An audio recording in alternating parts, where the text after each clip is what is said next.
So my name is Sigamoney Naicker, and I have worked in the education system. I worked at a university and I worked in the education system. And I had a particular gaze on the policy development and policy implementation, not only in my country, but internationally, because of my travels and my interest in policy implementation. So for years, I've watched as NGOs, development partners, and major donors, as well as government, invested billions into education systems across the world. Programs have expanded, as you know, policies have become more sophisticated, and technical teams have grown. And yet, which is the greatest source of frustration, is we are still confronted with the same challenges. Inequality persists, and too many children are left behind. If you look at the UNESCO statistics, it's actually quite alarming, the number of children that have been left behind. At the same time, governments have committed themselves to inclusive education and global frameworks like the SDGs, the Sustainable Development Goals. But if we are honest, progress has been limited. So we must ask a more uncomfortable question. Why, despite all this effort, is there so little change? And I want to suggest today that the answer lies in a fundamental contradiction. We are trying to build inclusive education in systems that were never designed for diversity. So in other words, we talk about inclusive education across the world, but none of these education systems have been designed for embracing diversity. These systems were built on uniformity, predictability, and standard progression, not on the lived realities of children growing up in unequal societies. So what happens? To put that very simply, inclusive education, in my opinion, sounds like a good slogan. It sounds very progressive, and it sounds very nice. But if you examine education departments across the world, and if you look at curriculum development as well, you will find there's been no changes to that very conservative architecture. So we add programs, but we do not change the design. We introduce policies, but we do not shift the architecture. We invest resources, but we reinforce the same logic. And this leads to a simple but critical conclusion. If we do not redesign education systems, we can forget about inclusive education. Let me just take a very practical example. In South Africa and in the UK and in many other parts of the world, in India and so on, and Brazil and the United States, reading levels are quite poor. And there are people who did a lot of work in this. Pierre Bordeaux and Paul Willis in the UK. But that sociological knowledge hasn't impacted on the education system. And so what surprises me and what forced me to write this book is that there is a silence in education. One we do not often speak about. From the moment children enter school, the system begins to read them. Some children are immediately understood. They respond in ways the system expects. Others are not. Their confusion is misread as inability. Their difference is treated as deficiency. And over time, they are positioned as behind without ever having been properly taught.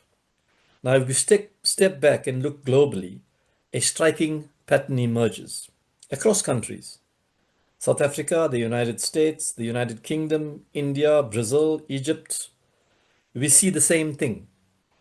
inclusion in policy, exclusion in practice. Children from privileged backgrounds succeed, and children from vulnerable contexts struggle. So I have to say to you that, I never grew up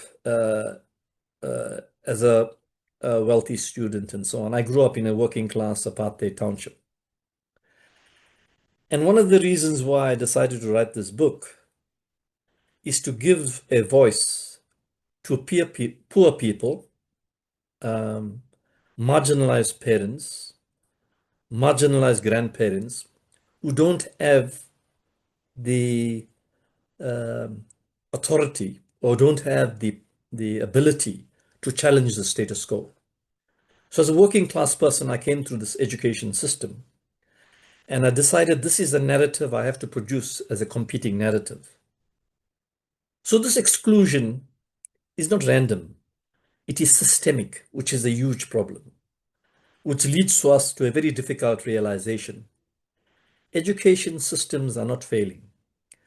They are functioning exactly as designed. So I did a lot of work in South Africa, but I traveled to the UK and I studied in the United States and I've been to various other countries. I've seen the same pattern. Why do systems produce inequality? To understand this, we must look at how systems are structured. Modern education systems are built on efficiency, standardization, control. This creates what I call a pedagogy of convenience. So in this book, I have framed a new pedagogy called a pedagogy of convenience, a system that is easy to manage, but not responsive to learners. Let me just repeat that. A system that's easy to manage, but not responsive to learners. It assumes that all children learn the same way, at the same pace, with the same background knowledge. But this is simply not true. So here the work of Pierre Bourdieu becomes critical. Pierre Bourdieu did work about 100 years ago. And many of these education systems are about that age or probably older in some of the democracies in the world. Bourdieu shows us that schools reward what he calls cultural capital. It rewards language, it rewards behavior, and it rewards ways of thinking. Children who already possess this succeed easily, and those who do not are misrecognized in the system. So you've heard about the all too familiar reading problem, and this is the issue. This problem is not going to be solved in the next 100 years. And I maintain it's not going to be solved in the next 100 years if the system is not redesigned to cater pedagogically for diversity. So the argument that the conservatives push forward is that inclusion is not possible. Let's just forget about um, the history and how we have come to this reality, where difference is seen as a failure. Let me just repeat that. Where difference is seen as a failure, and this misrecognition does not just affect performance, it affects identity. Over time, children begin to believe, I am not capable and school is not for me. And this is a problem in the UK as well, which is a modern democracy with a huge budget and so on. It's just unbelievable. So this is how inequality is reproduced, not by accident, but through everyday practice. So this is a message I want to get across in this book, that it is by design that we have what we have. So where does inequality begin? It begins in the early years. Inequality doesn't begin in exams. It begins in early childhood education. And many ECD systems assume stable homes, language exposure, cognitive stimulation. But millions of children do not have this. So what happens? So people ask, well, what's the practicality of including this diversity? Firstly, it's a moral imperative. Secondly, you have to change the pedagogy. The pedagogy universally in education has to change. So what happens? Children are assessed against standards they were never prepared for. They are labeled behind before meaningful teaching ever begins. This is the first moment of exclusion. Then comes the foundation phase. Here the system accelerates. Curriculum pacing increases, expectations rises, but learners who are already behind fall further behind. And they say, well, the research suggests that if you don't learn to read by the age of 8, you most likely will drop out of school. And in the early childhood education phase and the foundation phase is where the trajectories are set. Not because children lack ability, but because the system cannot respond to them. So what I've done in this book as well is I've developed a pedagogy that I think is required universally in all schools. So what is this alternative? I propose what I call a pedagogy of resilience. This is not a program, it is a shift in thinking. It begins with a simple question. Who is the child in front of me? Not what must I cover, but what does the learner need? A pedagogy of resilience starts with context, builds relationships, allows flexibility in pacing, sees confusion as a signal, not failure. It requires teachers to notice, respond, and adapt, and importantly, it restores dignity to the learner, but we must be clear. So the principles of a pedagogy of resilience, it starts with the context, build relationships, allow flexibility in pacing, and sees confusion as a signal, not failure. Teachers cannot do this alone. We cannot ask teachers to be inclusive inside systems that are structurally exclusionary. So this requires system redesign, flexible curricula, like Ken and I were talking about universal design for learning, flexible curricula, multiple ways of learning, and multiple ways of assessing, in a nutshell. Which is assessment for learning, not just performance, support systems that build teacher capacity. In this model, teachers become the primary agents of inclusion. Specialist support, not replace them. So, in a nutshell, what I'm saying is, and this is what Paulo Freire said, and this is what Pierre Bourdieu said, and this is what Paul Willis said, and this is many theorists and sociologists in the UK said, that we've got to move beyond the factory model. Much of schooling today operates like a factory. Standardized inputs, fixed pacing, uniform outcomes. This model produces order, but not justice. Let me just say that again. This model produces order, but not justice. To move forward, we need an all-embracing pedagogy, a pedagogy that recognizes diversity, responds to lived realities, values multiple ways of learning. And as Paul Willis reminds us, learners are not passive. They interpret the system. They respond to it. Paul Willis did his work many years ago in the UK with working class children and came up with findings that I struggle to understand why the UK education authorities have ignored or have not taken seriously. So if we do these things, inequality is reproduced in new ways. So the question becomes, will we continue to reproduce a system, or will we interrupt it?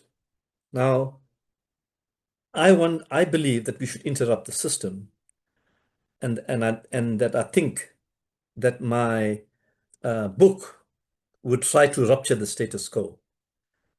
Because to be honest, I see people like Ken and the Rotary Disability Awareness. I've been involved for a long time with disability awareness. I've been involved in India in a working group, and I've met a lot of people both in government and outside government. And I've seen a lot of commentary on education. And I have to say that we're nowhere near solving the problems with such a huge investment in education.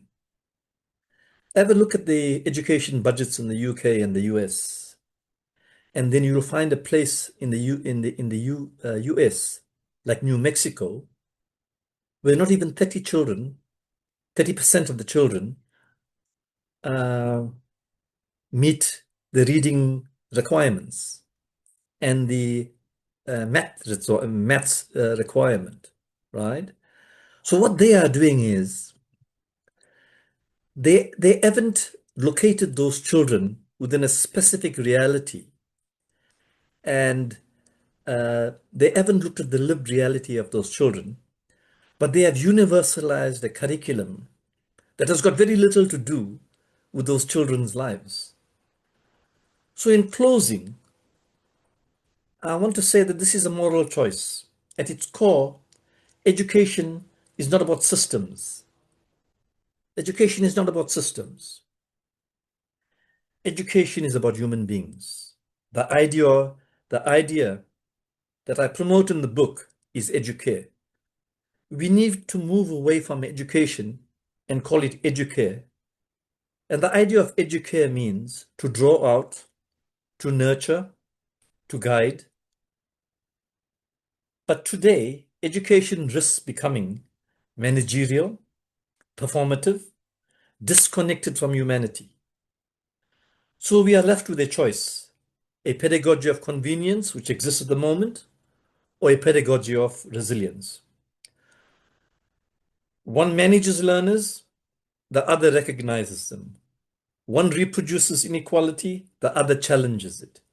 The future of education will be shaped by that choice. And the question is not whether change is needed. The question is whether we are willing to redesign the system itself. So in my country, I have written this book to challenge the authorities. But not only in South Africa, but universally, because we are a colonial country and we tend to follow systems across the world uh, because of our colonial history. But the richest countries in the world are doing the same thing.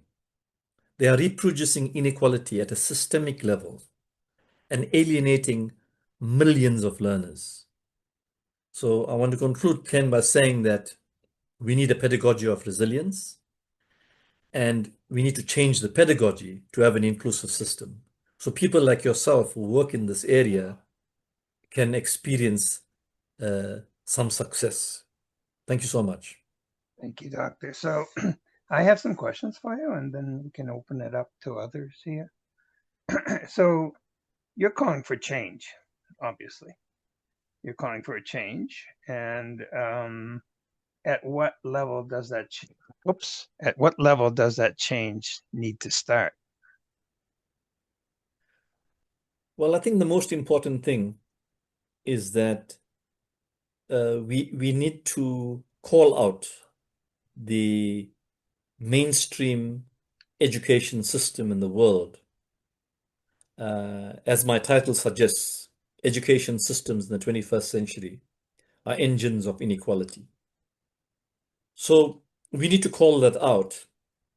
And organizations like UNESCO and the World Bank and other what do you call them, supranational organizations need to and OECD need to ask some serious questions about the status quo. So I'll just give you a very practical example.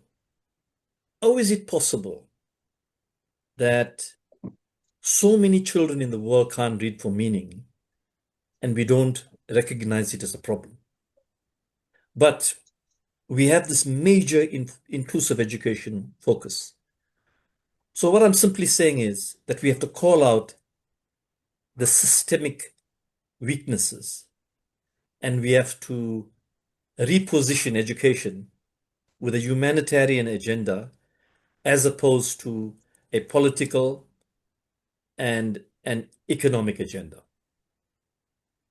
So you're saying, first of all, it starts with the voices of the world to make that change. But I guess what I'm trying to get to is, who is the one that needs to hear it? Is it the governments? Is it the school administration? Is it the teachers? Is it the parents? Who is the one that's going to start this change? Well, I think that's where the problem is because middle class parents control the education narrative. So middle class parents and upper class parents are lawyers, doctors, and people who have are skilled.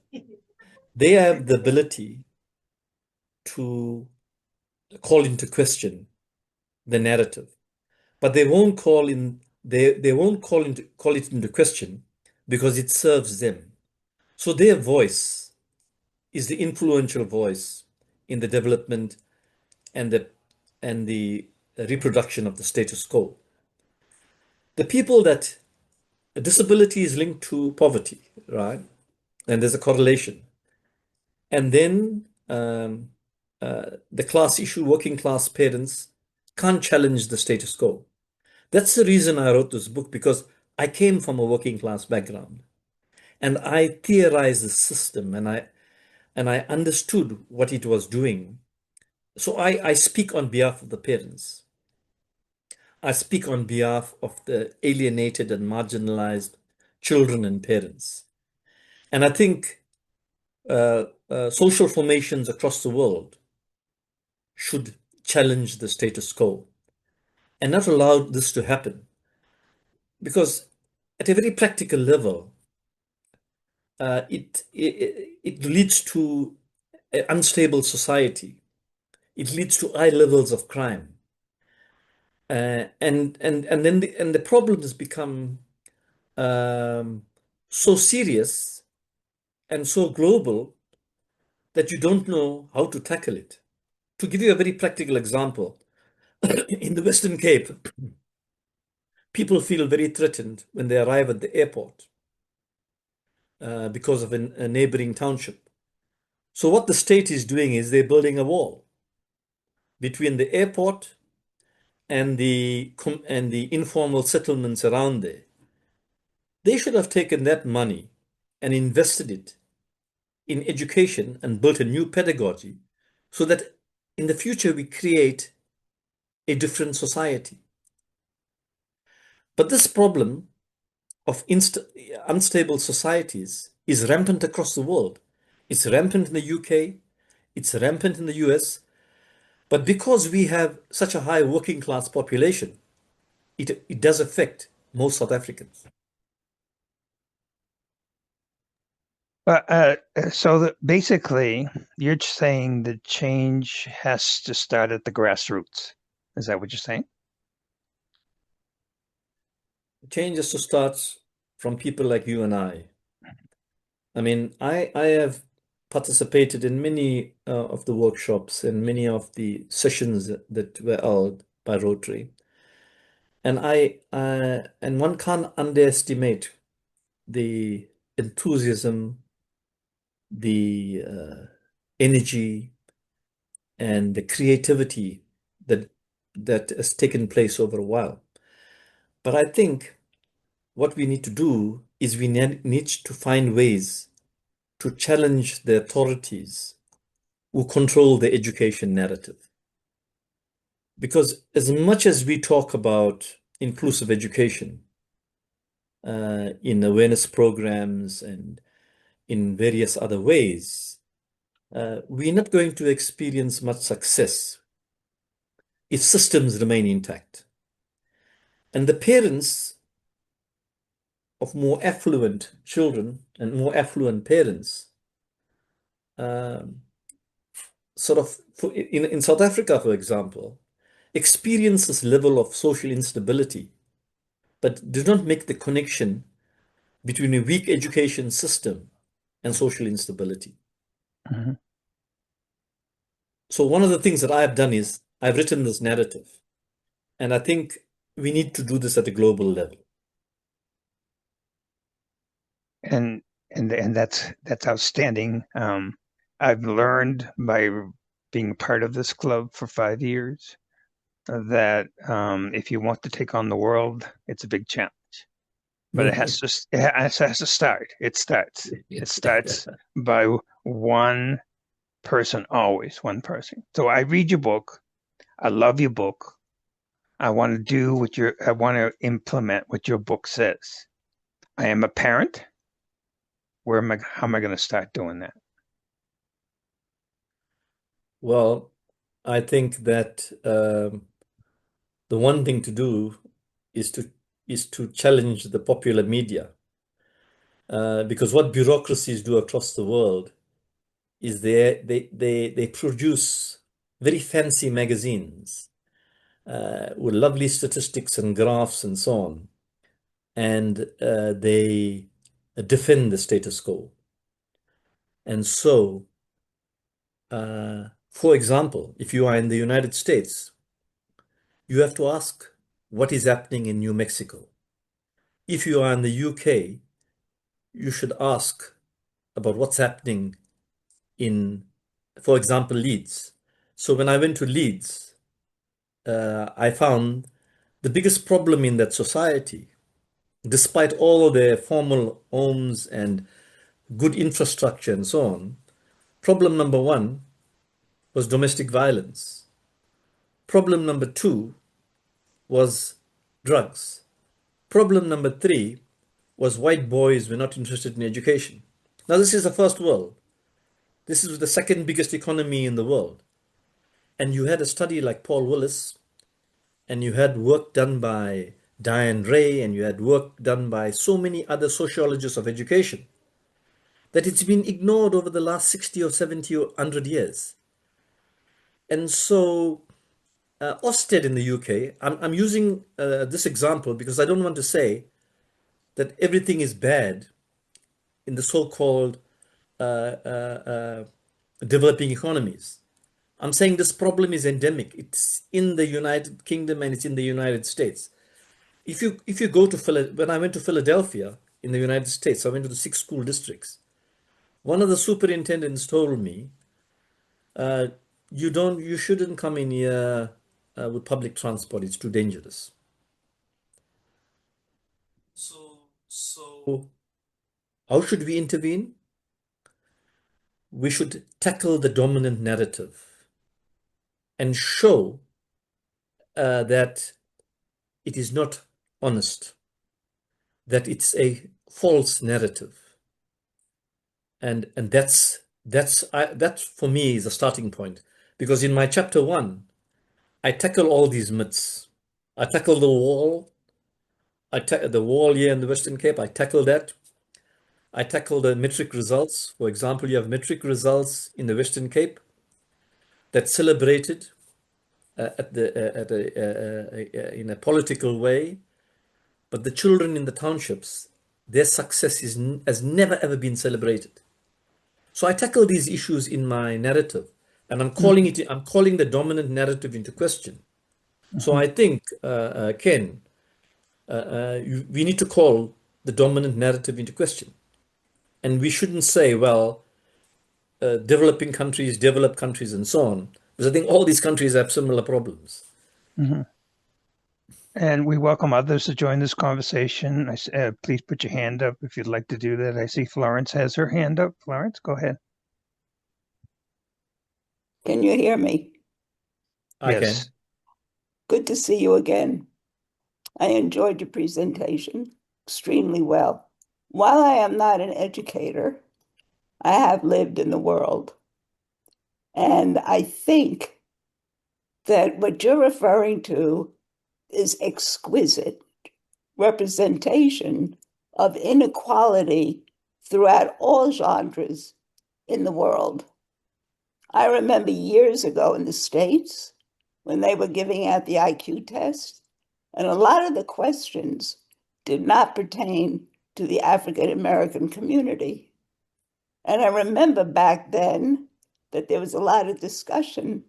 How do we change the IQ test to be more representative of that community?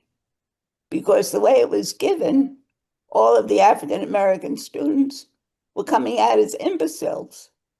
They couldn't relate to a house in the country with a white picket fence and a dog and a mother and father.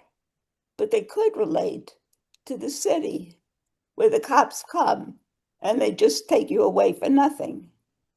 So what you're suggesting is right on. There is inequality in education.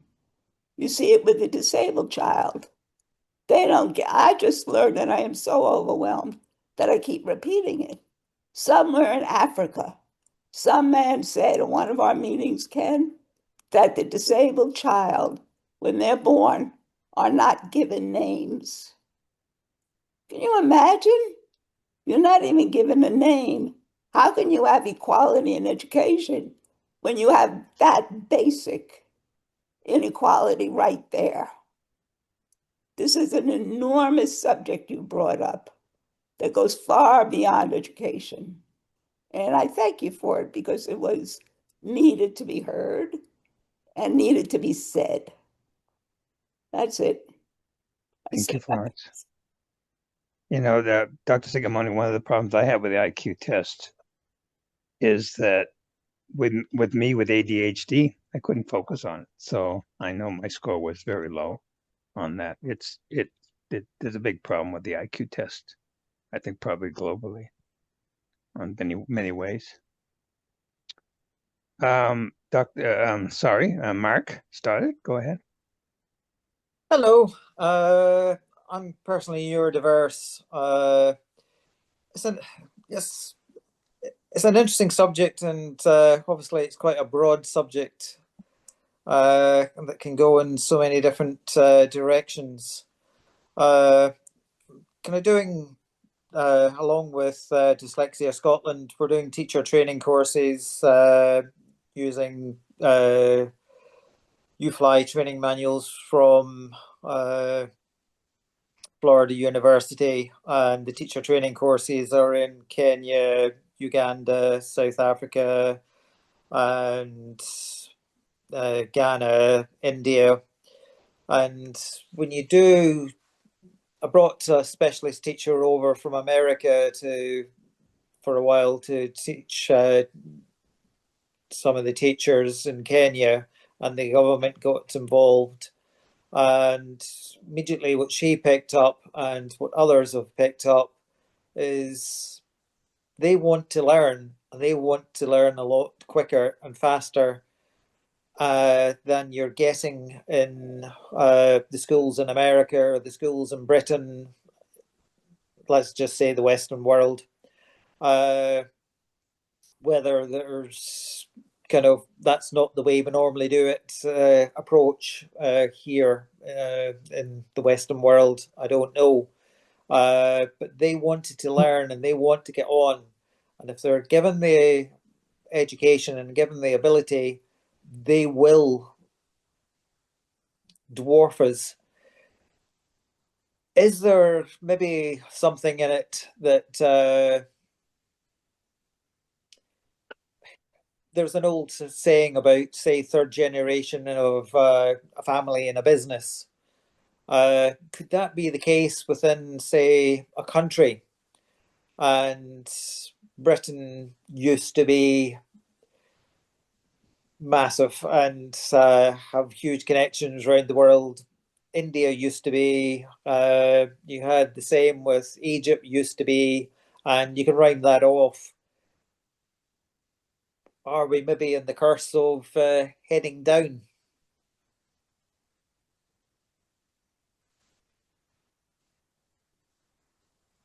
Dr. Sigamoney, you have any comment on Mark's comment? Yeah, you see, unfortunately, the model of schooling that we have at the moment um, conceals the reality simply because it fails to understand it. So what it does is it manages reality. And at a pedagogical level, it is nowhere near grasping the big issues. And so, in my experience with Rotary and my involvement in India and other parts of the world, I've realized that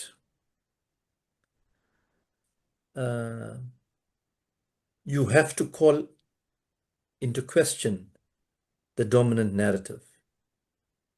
And so I'm not too clear if I understood Mark very well. But of course, history shapes where we are. And so I just want to say a few things. I think education has been commodified. Education has been politicized. Education has been dominated by certain personalities.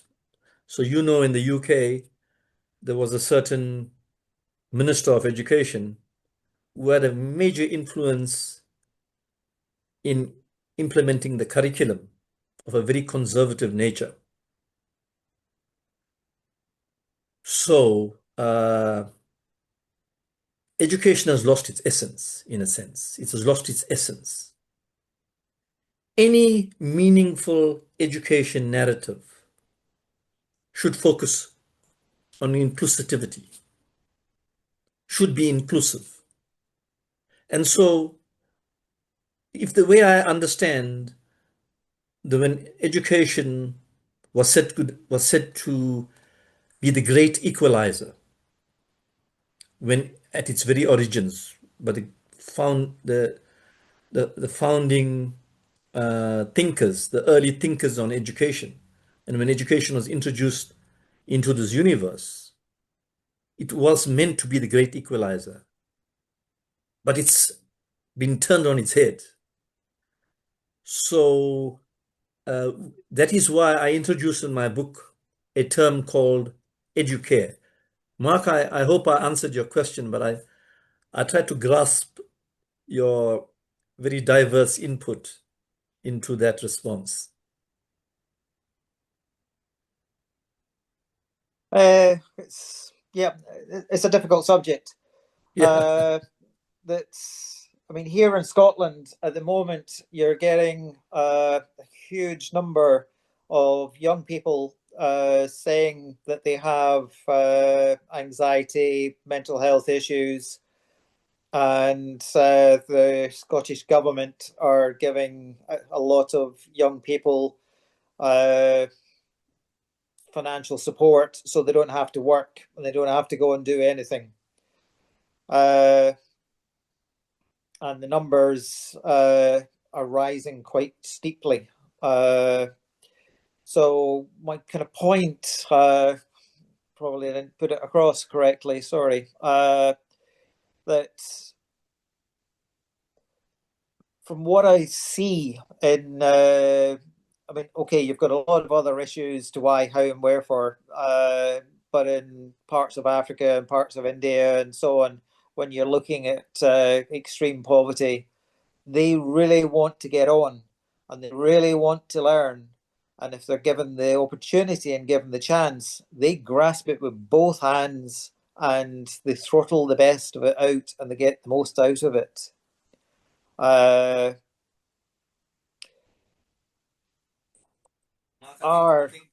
other countries, I, are they maybe going?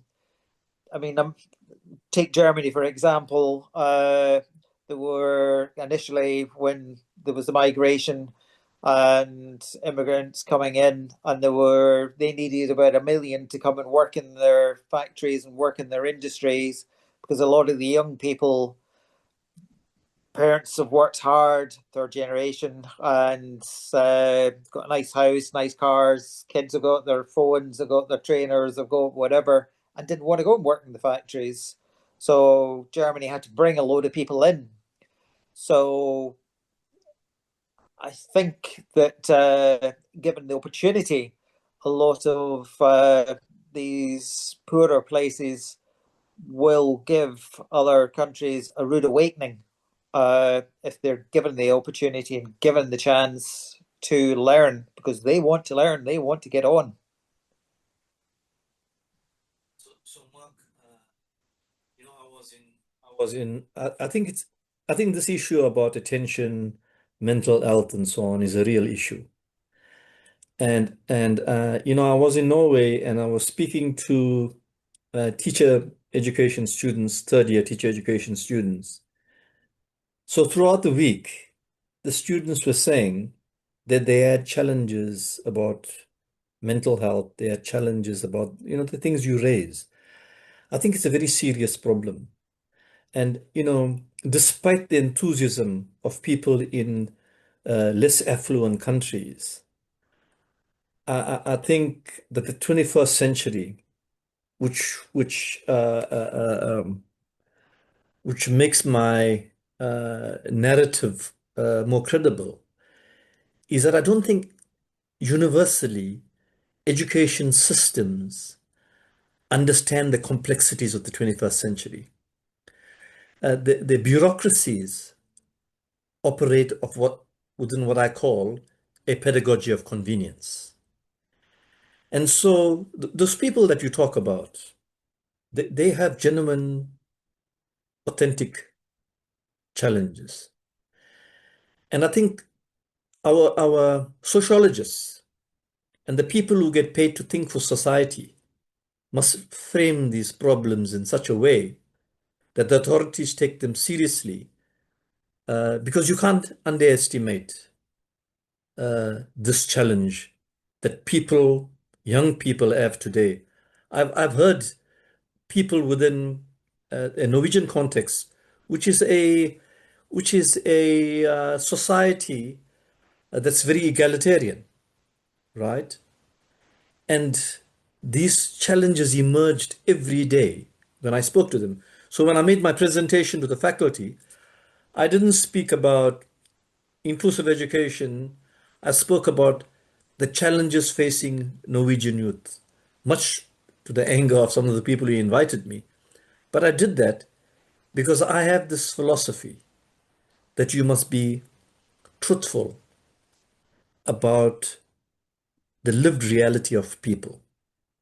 You've got to call it out. Okay, thank you.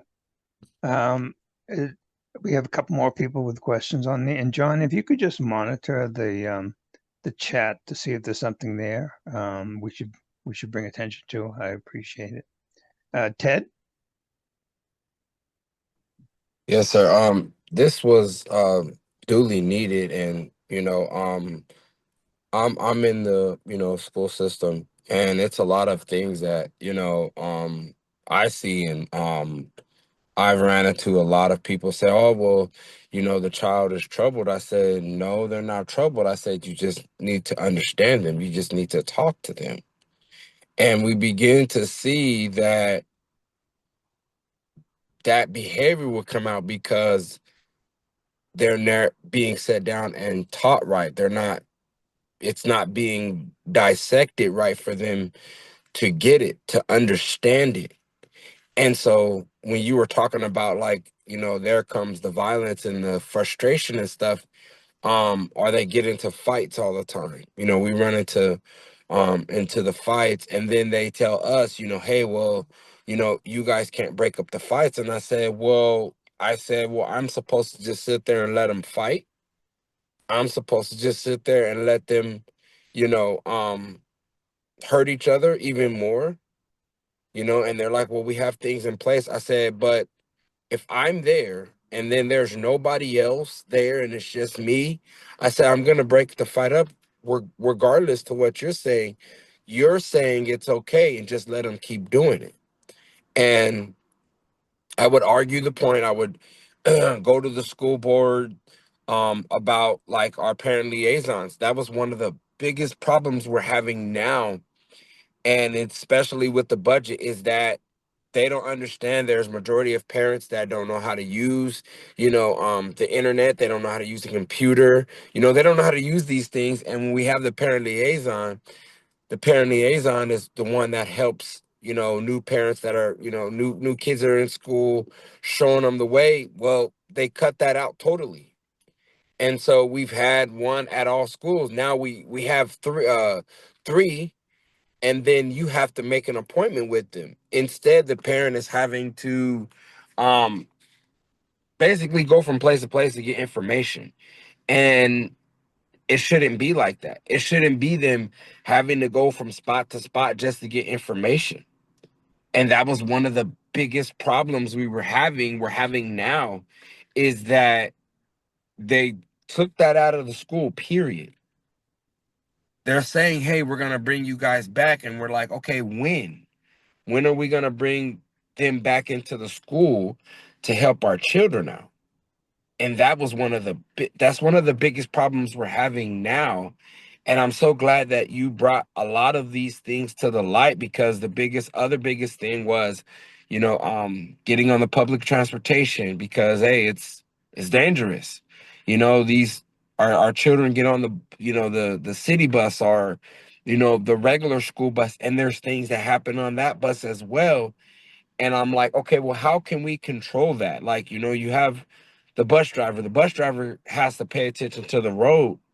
They can't keep looking back there telling them to stop. I'm like, the biggest thing we have is we need to aid on these buses, so that when these things happen like that, we're able, you know, we're able to have people back there that is keeping an eye out.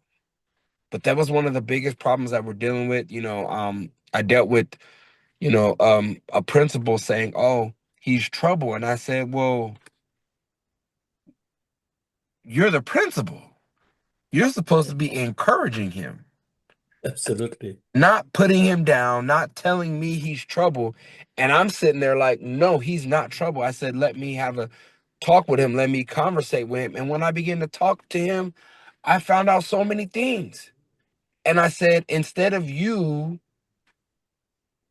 putting him down and speaking these things over him and saying that's what he's going to be and he's just trouble, well, guess what? When he hears that, that's exactly what he's going to think through his entire life, is that he's trouble, and no one actually took the time to find out who he is.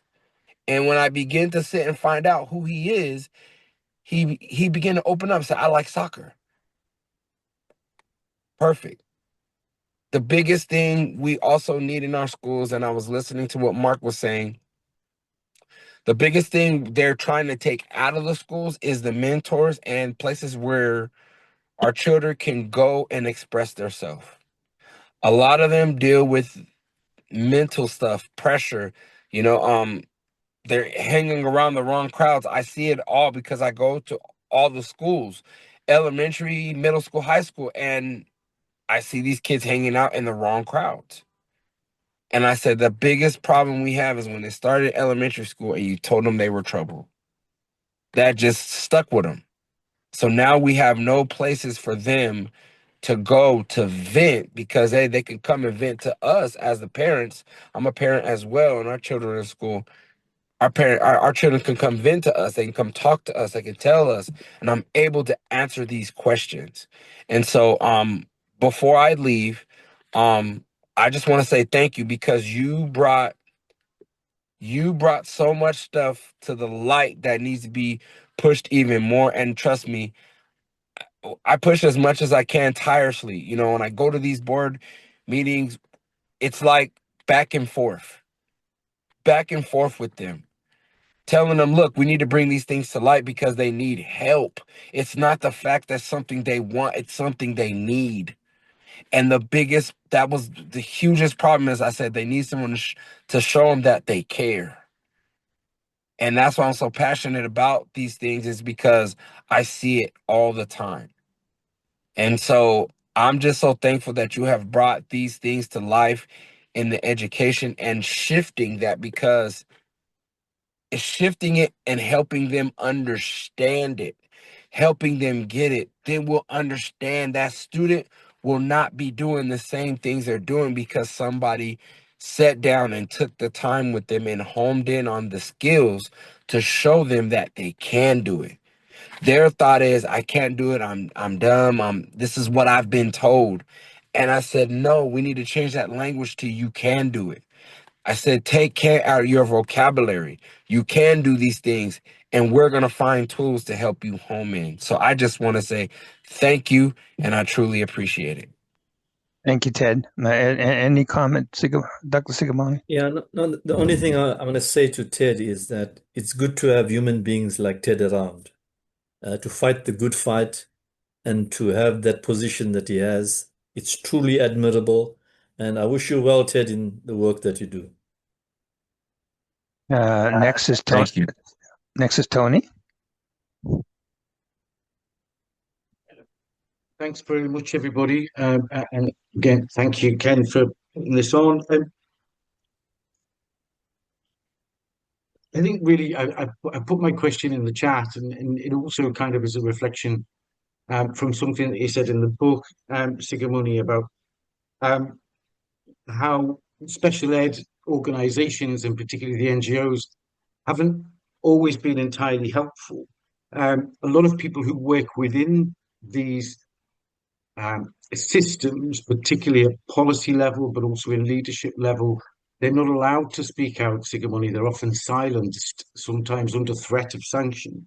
And often it's the NGOs are the only people who have the freedom to speak.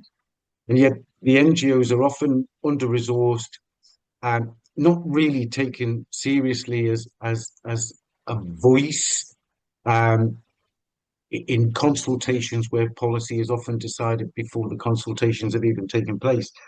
But you mentioned that the special ed organisations and NGOs haven't always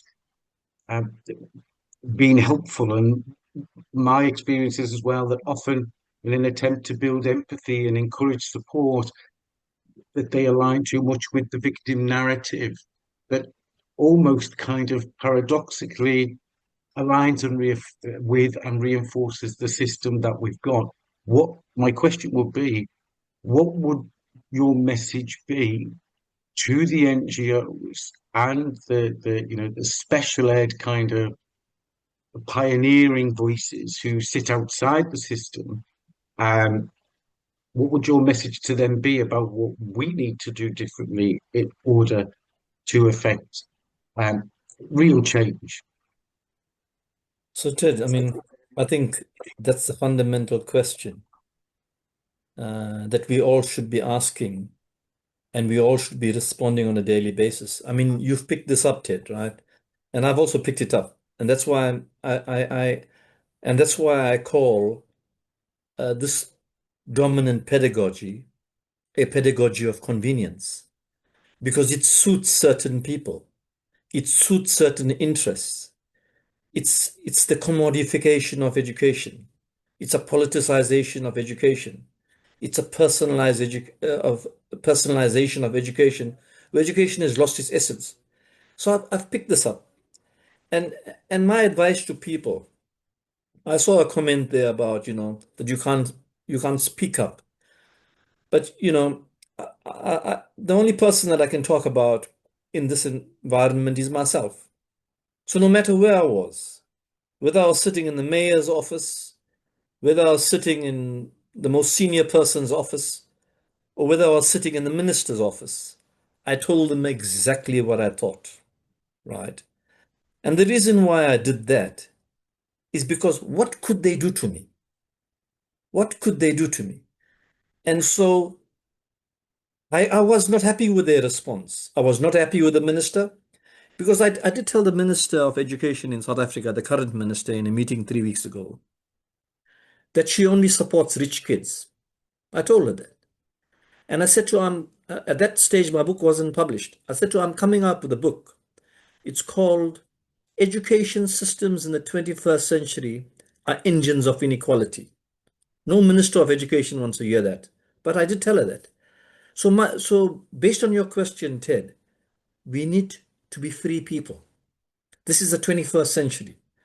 We need to speak with courage because the next generation, the people that follow us, their lives at stake.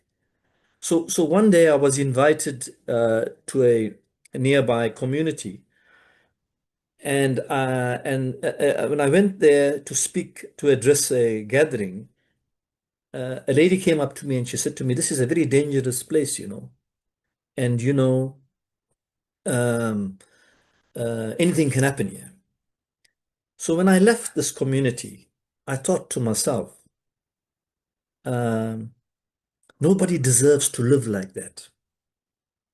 But there is a resounding silence in the corridors of power about the oppression of those people. And that's the reason why people need to rise up and speak about the challenges they're confronted with. We should not fear anybody at any time, right? It is our most important duty. So today's Human Rights Day in South Africa, Nelson Mandela said that one of our main objectives in life is to make the world a better place. We have to make the world a better place. And so, Ted, where we cannot be complicit. Silence is complicit with the oppression of people in the world. Thank you, Tony. Thank you, Dr. Sigamoney. And one other question here is from Nisha.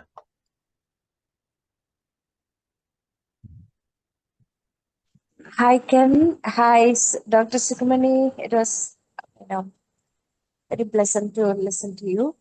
And I'm sorry, due to network issues, I missed the last part of conversation which group had.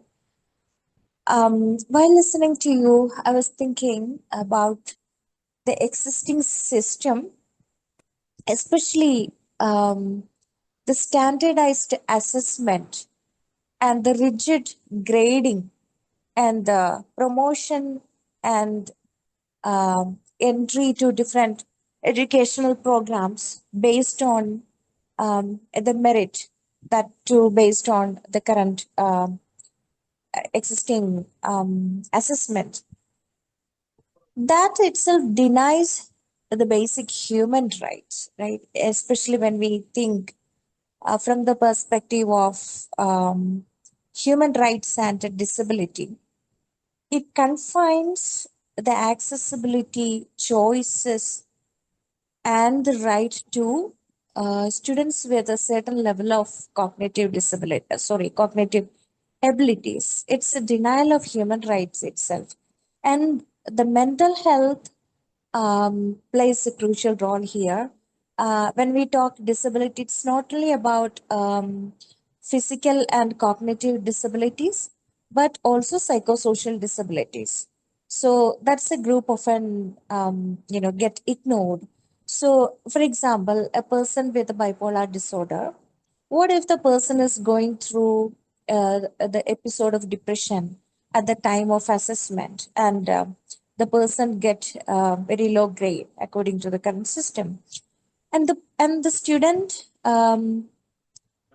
denies the accessibility to a course, a particular course she or he wants. So it confines even the choices and freedom to certain kind of abilities, right? So, and even for other kind of disabilities, physical or cognitive disabilities, these students also go through mental health issues at times. So if it is because of their mental health issues, that is connected to their disability, not directly connected to disability, but because of the psychosocial reasons.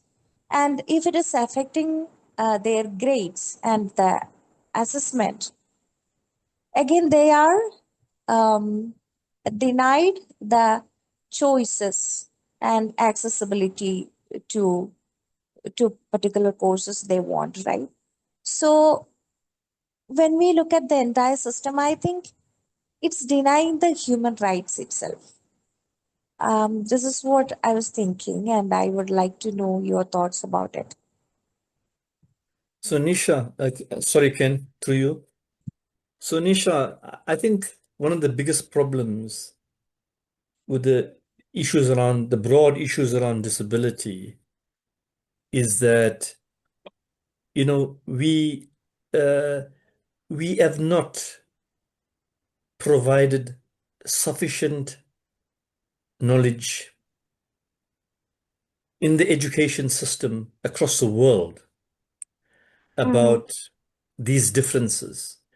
So whilst we talk about inclusive education, the dominant narrative is the medical model.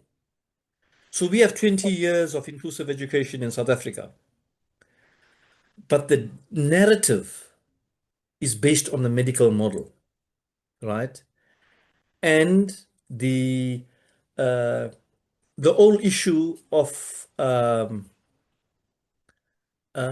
systemic limitations that are imposed by the system on individuals, irrespective of the problem and irrespective of the disability, uh, is for me extremely problematic. That's another reason why I wrote this book, right? You'll see in chapter 5, I talk about when I conceptualize inclusive education, I talk about the tension between the medical model and the social model. So I've seen very senior people in education. I've seen very senior people in education speak about special education as if it's inclusive education.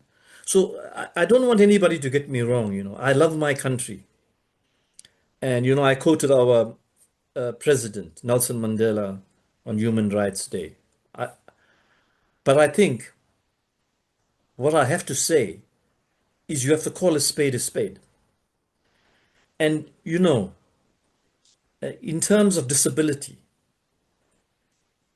education should offer hope to people instead of, Nisha, you drawing those conclusions.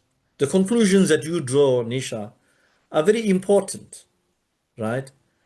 But someone like you, who is an activist, right, and who firmly believes in human rights and dignity and so on, must find it quite painful to arrive at those conclusions.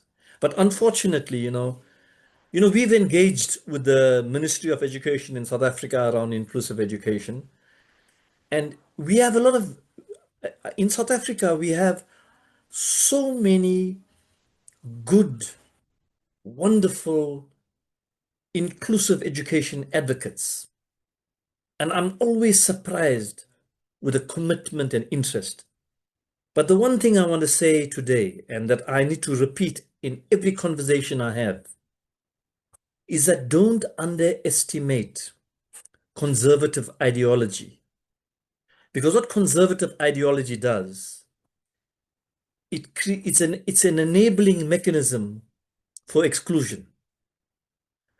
So the distinction between the social model and medical model has never been on any agenda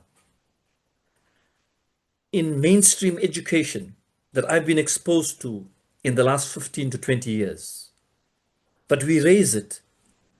So I think one of the biggest problems in the world that we face at the moment, and it relates to Ken's earlier question, is that bureaucracies are not the mechanism to transform our systems into inclusive systems.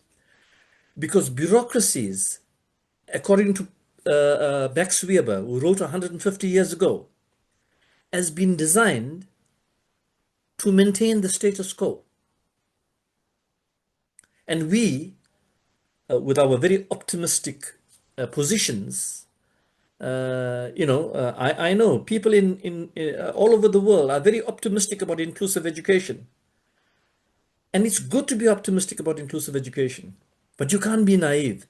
These institutions cannot change the education system, Ken. You asked the question in the beginning, where does the change come from? It comes from all of us who in this forum. It comes from people across the world who believe that every single child should be able to go to the school where they should go to. And I know that sounds very ambitious and idealistic, but that's the purpose of education. That is the purpose of education. So Thank sorry, you, Doc. Nisha, for that very long-winded answer, but I had to contextualize the problems that you raise within the problems that we experience in education in the world today and that I have Thank, encountered in education. thank you, Sim. Thank you. That is wonderful. Thank you. I hope the two of you have an offline conversation on this, because Yeah, we will. okay, sounds good. John McFarlane, have you had a chance to monitor the chats there? And there's something, do you think? I have, and it's all been covered. Okay. The comments in the chat in themselves are an education. It's the people who are actually having the same problems that Dr. Sigamoney's been talking about. Okay. New ones just come in. It's fine. Okay.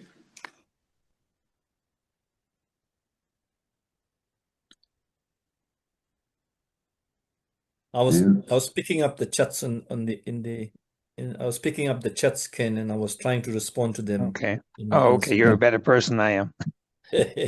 I think even though I have ADHD, I'm kind of like a one task person. So yeah. Okay. Let me conclude here by saying thank you, Dr. Sigamoney. Thank you all for being here today for this fascinating conversation. If anybody would like more information on the club, or maybe we can get you in touch directly with Dr. Sigamoney, you can write to Rotary, rotarywda@gmail.com, and we will connect you, or we will answer you questions on the club. This has been recorded, and we will get that available on YouTube, and we have everybody who registered, so we'll make sure that we send out that recording to those that are registered. So any final comments, Dr. Sigamoney, before we close down? I can just say I'd like to thank you for your role in what you do for inclusive education in the world. And I appreciate you convening this forum. I think your commitment is quite remarkable. I appreciate that. We've discovered many years ago that this is a huge topic, an extremely important topic, and that's why we took it on as a club topic. So I'm going to officially ring the bell and close down this meeting. Thank you all again for coming, and we hope to see you again at a future meeting. Thank you. Thank you. Have a good day.